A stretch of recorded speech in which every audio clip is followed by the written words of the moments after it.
Nah, sekarang untuk sambungan yang ya dibilang ceritanya sambungan ketiga C-nya ya, yang waktu setelah aku dipotong rambutnya.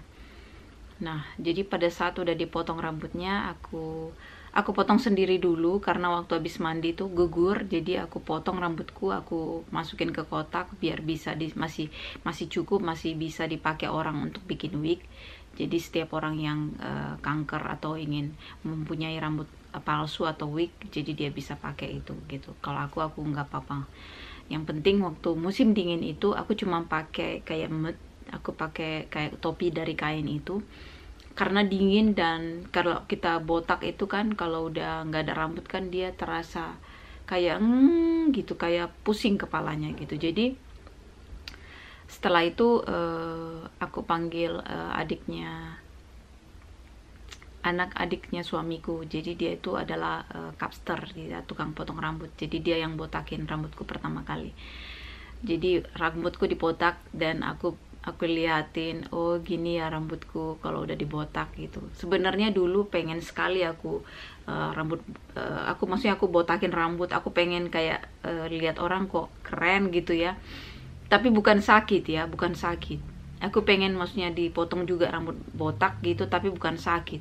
Dan waktu itu karena nggak jadi-jadi karena aku sudah nikah dan suamiku suka rambut panjang, jadi aku nggak mungkin gitu. Kita kan bersuami istri ini ya dengar juga gitu, walaupun ya kadang-kadang aku juga agak bandel gitu atau apa kalau aku makeup, dia meskipun dia nggak suka makeup aku makeup aja gitu.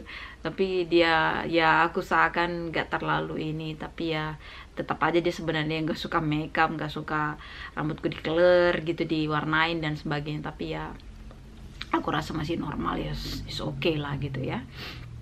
Jadi setelah dibotain gitu, terus lucunya setiap bangun tidur itu kadang aku shock gitu pas bangun tidur, karena pas deket lemari gitu ada kaca gitu, kayak shock gitu, oh ya aku kanker ya, rambutku udah dibotak gitu ya. Jadi eh, pokoknya setiap pengalamanku waktu itu kayak shock sendiri. Kadang-kadang aku pun berpikir, oh ya aku kanker ya gitu ya. Kadang misalnya gini, aduh kok badanku terasa capek gitu. Oh badanku terasa kayak kesemutan gitu. Oh kok badanku ini kok sakit-sakit gitu. Oh iya aku kanker gitu.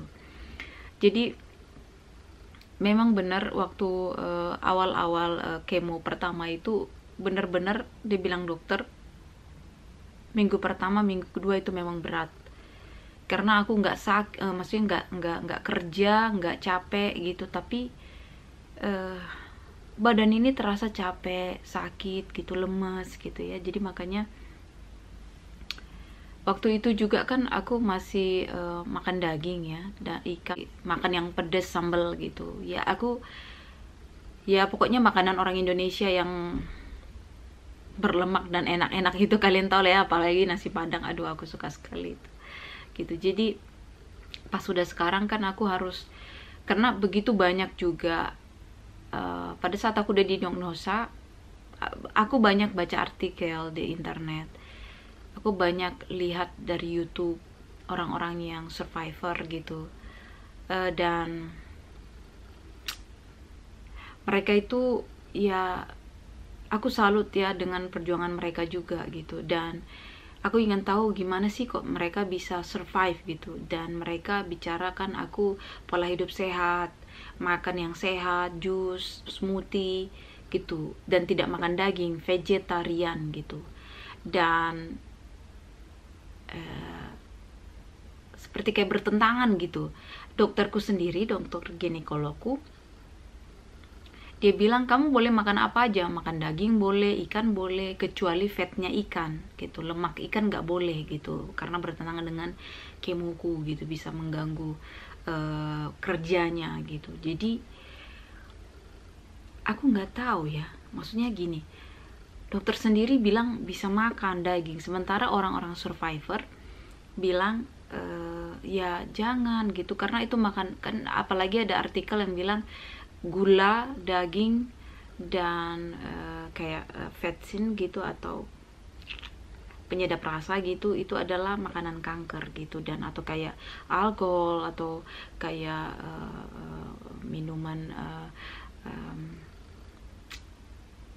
ya minuman kayak energy drink gitu, atau pokoknya kayak freeze drink kalau kita bahasnya di sini, kayak minuman-minuman yang bersoda gitu, pokoknya dijauhkan gitu. Jadi ya pokoknya itu artikel sangat bagus sebenarnya, yang kayak karena aku masih makan daging gitu sama ikan waktu itu, jadi tiba-tiba langsung aku udah nggak makan lagi. Jadi aku cuman jus, smoothie, terus kalau aku sekarang juga udah ganti nasi putih ke nasi merah ya. Tahu lebih baik gitu. Nah, aku makan tahu terus ya bosan gitu. Jadi akhirnya aku nggak terlalu selera makan, sampai aku kurus sampai kayak gitu waktu itu. Dan adik iparku bilang, kamu harus makan daging, makan ikan, makan ini semua katanya. Ya tapi ini, aku bilang gitu, aku takut gini-gini.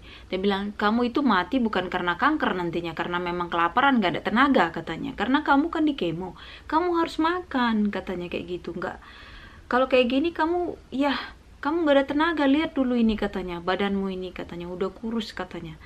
Jadi ayo kita jadi aku pikir gini, mau makan apa gitu, karena aku lihat juga ada artikel katanya daging merah itu makanan kanker gitu ya, banyak ya. Aduh, jadi aku pikir gini, kalau daging merah makanan kanker, ayam itu kan kalau disuntik jadi gede gitu kan, itu juga gak bagus gitu. Jadi aku pikir apa makanannya gitu. Oh ya, aku pikir di sini itu kan ada bebek entok ya, jadi bebek liar gitu. Itu nggak ya jarang lah diternakkan gitu. Di sini paling kayak sapi atau kayak ayam gitu ya. Bebek itu biasanya hidup liar di alam bebas, dan pasti mereka itu kayak seperti memburu, dan kalau mau diburu memang mereka punya lisan sendiri gitu ya. Jadi kayak di shoot gitu. Jadi dan mereka jual gitu, dan biasanya jarang ada banyak. Biasanya kita harus pesan dulu. Beda kalau ayam itu memang udah ada dijualnya di situ gitu, karena diternakkan gitu ya. Jadi aku beli bebek dan aku makan bebek.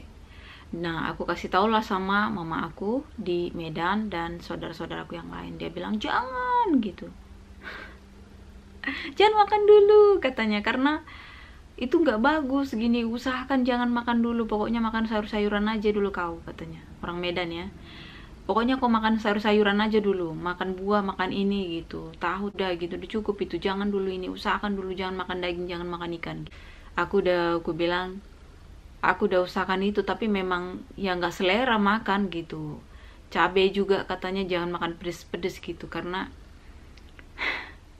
sekarang aku makan pedes udah langsung perutku itu muter, udah kayak dibor gitu, udah aduh. Pokoknya kalau udah makan sedikit aja cabai udah aku tuh kalau udah ke toilet itu udah goyang-goyang, udah mules lah, udah sakit lah luar biasa gitu.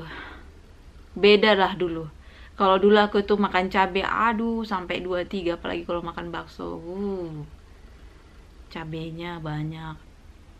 Sekarang udah makan sedikit aja udah enaknya di mulut aja, habis itu sampai ke toilet udahlah, udah lemas, kayak udah kayak diare gitu. Jadi sekarang aku usahakan gak makan cabai kecuali kalau pengen aja dikit gitu. Dan tips dari kakak aku gini aja, Uli, kalau makan cabai itu kan enaknya di sini aja, di mulut, sampai ke perut kan nggak terasa. Jadi tekniknya itu aku bikin cabenya itu di lidah, lalu dibuang itu ludahnya, baru makan gitu. Jadi maksudnya mulut kita itu berasa pedas gitu, tapi nggak sampai ke perut gitu. Tips yang cocok ya. Jadi buat kalian yang kayak masih suka cabai tapi udah nggak, perutnya udah nggak kuat gitu aja, buat gampang, cuman taruh cabenya di lidah, habis itu buang, kalaupun mau ditelan cuman sedikit, udah. Jadi kalian bisa enak tetap makan kayak pedas sama sambal, tapi di perutnya itu nggak ada masuk dia gitu ya.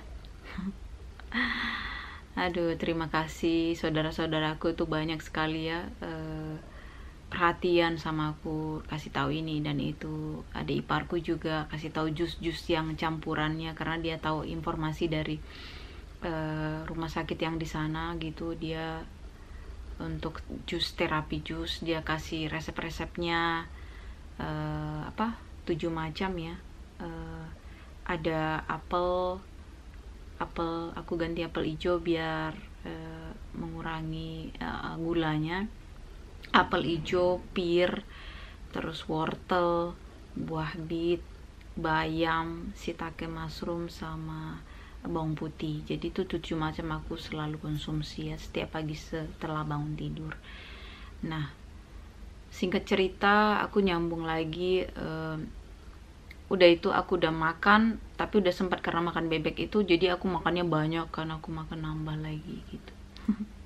Pokoknya aku jadi makan banyak gitu. Tapi karena aku pun harus memang mengurangi daging, aku nggak setiap hari gitu, cuman karena waktu itu aja, tapi aku udah banyak gitu. Nah, lama-lama kan aku lihat dari internet cara mengelola makanan vegetarian itu biar enaknya gimana. Seperti kayaknya jadi aku rubah kayak bikin terong balado. Jadi aku bikin kayak tahunya di gulai atau tahunya di tauco, atau pokoknya gitulah. Aku banyak belajar supaya mengganti daging gitu. Kalaupun aku makan daging, pengen aku cuman cicip sedikit gitu. Dan ada teman suamiku yang datang kanker payudara, dan dia bilang dia memang usahakan untuk vegetarian dan vegetaris ya, tapi dia masih makan daging itu paling enggak sekali seminggu atau sekali sebulan gitu-gitu masih gitu. Jadi menurutku sih ya oke lah, dia sehat juga gitu. Jadi memang awal-awalnya itu kita kayak seperti serba salah. Di sisi lain dokter bilang kamu boleh makan ini, boleh itu gitu. Dan pokoknya terus aku ada banyak belajar dari survivor kita ya, tuh dari Mbak Ria Irawan ya.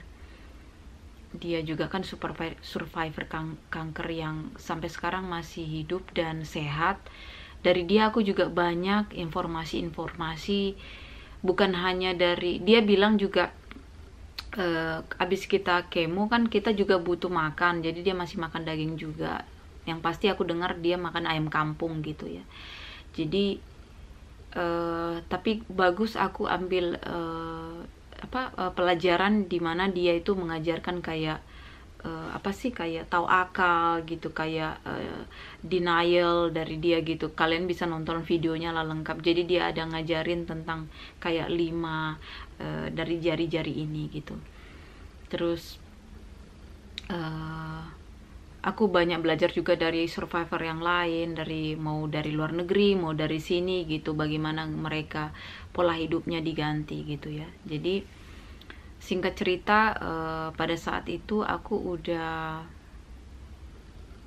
selesai kemo pertama, menjalaninya walaupun dengan tidak gampang ya. Setiap tidur untuk minggu pertama, minggu kedua itu karena kalau siang hari biasanya kan aku ada kegiatan nonton YouTube atau makan, bikin jus gitu. Tapi kalau pada saat tidur itu kan seluruh badanku itu terasa sakit gitu, susah tidur gitu ya.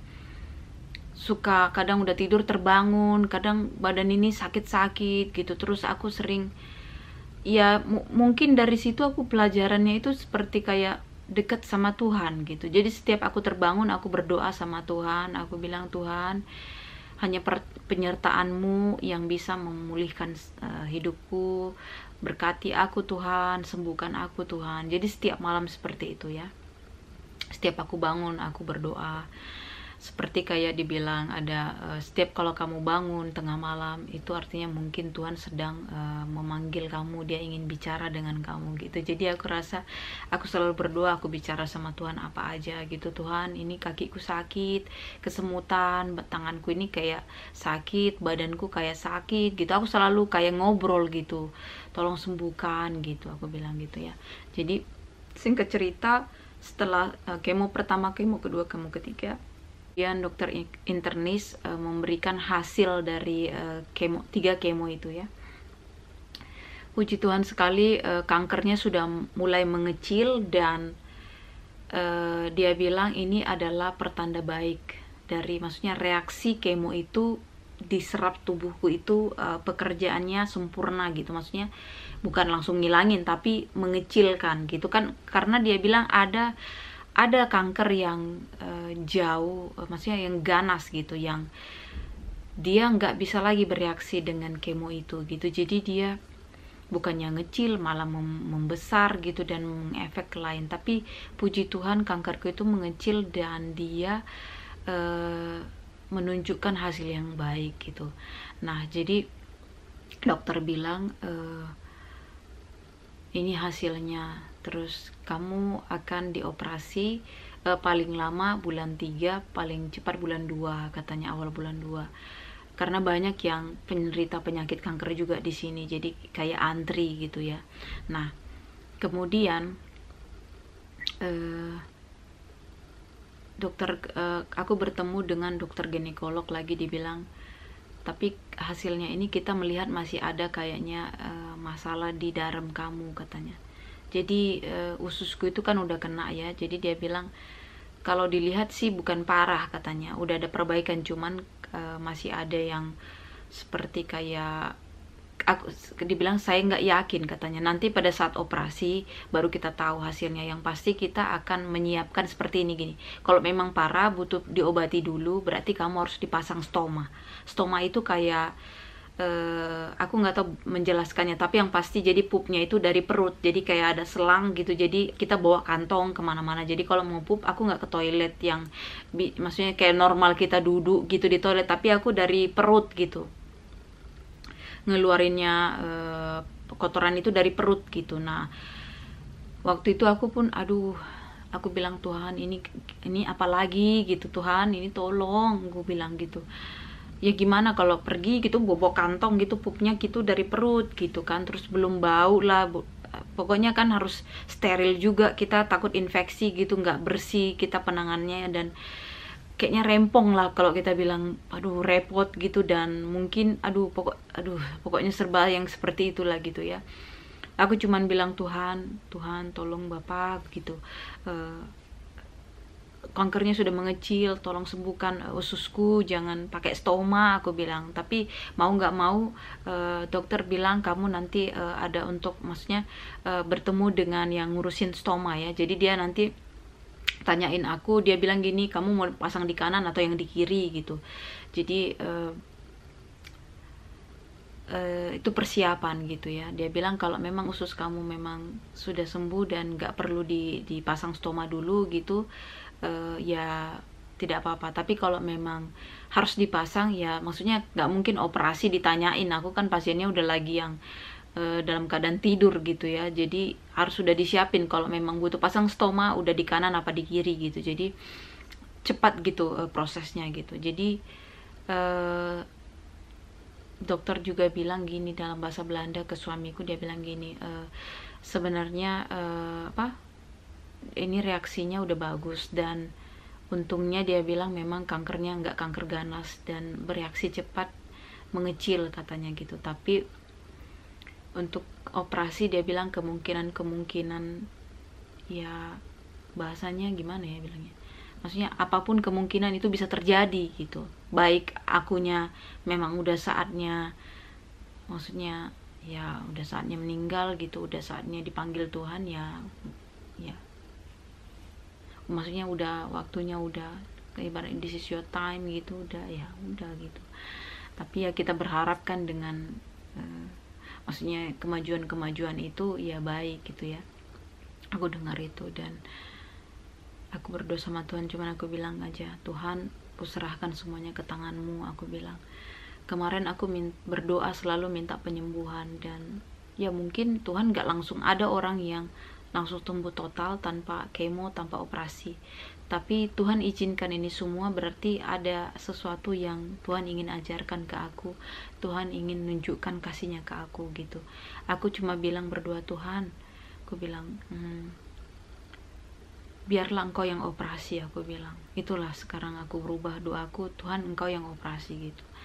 Kemudian aku bertemu dengan yang pasang stoma itu, dia ceritakan, katanya kamu gak usah khawatir karena ini kan kamu untuk sementara, katanya. Kan ada yang permanen gitu ya, memang ususnya udah rusak gitu, tapi kamu kan sementara, katanya, dari gambar itu kelihatan, katanya. Jadi kamu mau yang kanan atau yang kiri, nanti ditandai, terus dia ceritain, nanti kita ajarin kamu cara bersihkannya. Ya pokoknya gitulah, pokoknya bagian-bagian stoma itu ya, katanya. Tapi aku dalam hati, Tuhan, ya Tuhan, sembuhkanlah ususku ini supaya jangan ada stoma, aku bilang gitu. Tapi aku diajari tetap ya. Kemudian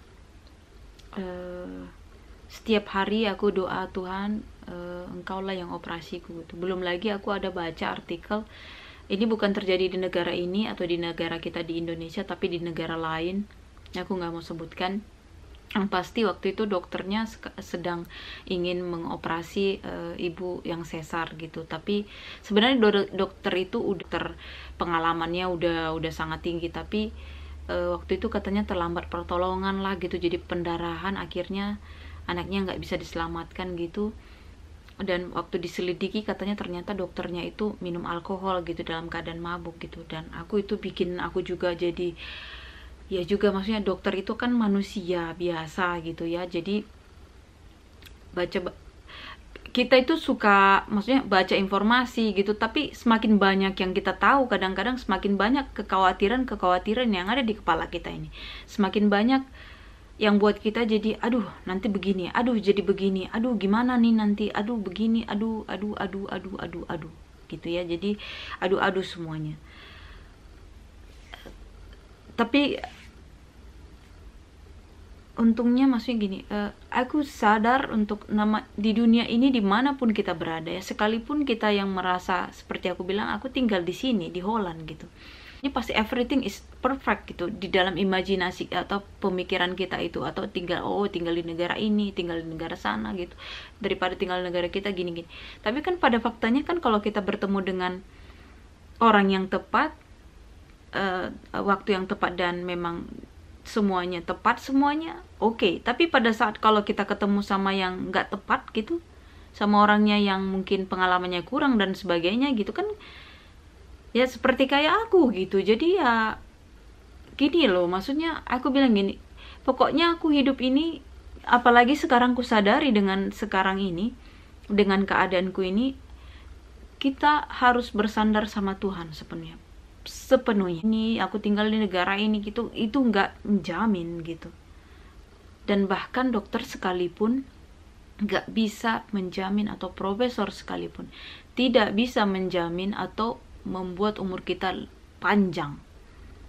Itu aku harus sadari. Maksudnya kamu mungkin ngerasa banyak duit, kamu ngerasa tinggal di negara yang pokoknya yang serba canggih dan semuanya, tapi ingat, Tuhan itu lebih.